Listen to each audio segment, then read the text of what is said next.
So one of the most requested video series that I receive is the Cthulhu Mythos, the work of H.P. Lovecraft and all those that followed. And to be honest with you, I don't really know why I haven't covered the work of H.P. Lovecraft before, but I think before I delve into the Cthulhu Mythos, I should first discuss the man behind it all. Some of you may be familiar with the term Lovecraftian Horror, or just Lovecraft Horror, and some of you may be wondering what exactly it means. Lovecraftian Horror is a subgenre of horror fiction that focuses on the unknown. A lot of horror that we see today is based around shock horror, tons of jump scares and gore that attempt to shock the audience into disgust. Now this may still be present in some Lovecraftian horror, but the main premise is the cosmic fear of the unknown. To summarize what I mean, we as humans like to think that we're an advanced civilization, but there is so much yet to discover. Lovecraftian horror takes the things we cannot explain, which happens to be a large portion of reality, and fills them with the worst things imaginable.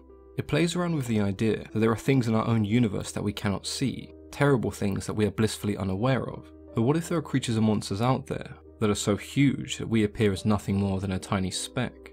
It's a type of horror that elicits a very primitive fear, the idea that we as humans are no longer at the top of the food chain, the idea that human concerns, desires, and even our hopes and fears are completely irrelevant in the wider concept of the universe and the cosmos. These deities and creatures that Lovecraft and others managed to create are multi-dimensional entities that can appear across several planes of existence at the exact same time. Now, as its name would suggest, the genre is named after H.P. Lovecraft, the first author to really shape and pioneer the genre. Born in 1890, Howard Phillips Lovecraft was an American author that was fairly unknown. He was mostly published in small magazines, and it wasn't until after his death that Lovecraft became one of the most significant horror writers of the 20th century. Growing up, Lovecraft took quite an interest in Roman and Greek mythology, with his earliest piece of work being at the age of 7, when he took Homer's Odyssey and combined it with other mythological stories, creating his own unique style. His work took elements of the supernatural and pre-human events and then combined them with the extraterrestrial. Many saw the work of Edgar Allan Poe as one of Lovecraft's biggest sources of inspiration.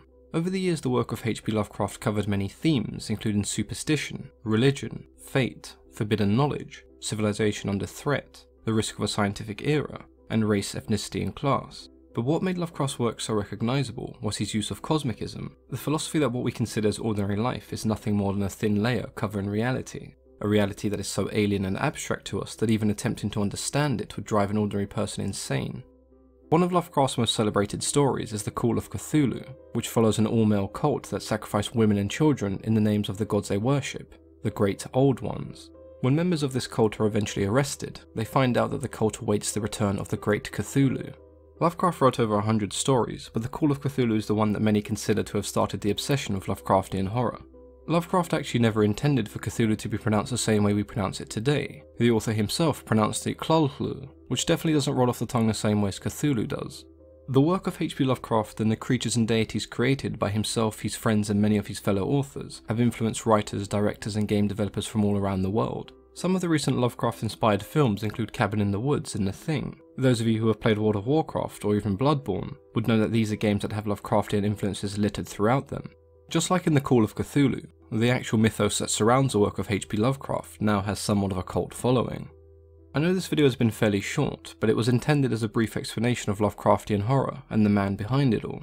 So for those of you who have been asking, this is me announcing that we will be exploring the Cthulhu Mythos in the weeks and months to come. If there are any creatures or deities from Lovecraft's work that you'd like me to cover, then now is the time to let me know in the comments below. As always, I've been your host, Mythology and Fiction Explained.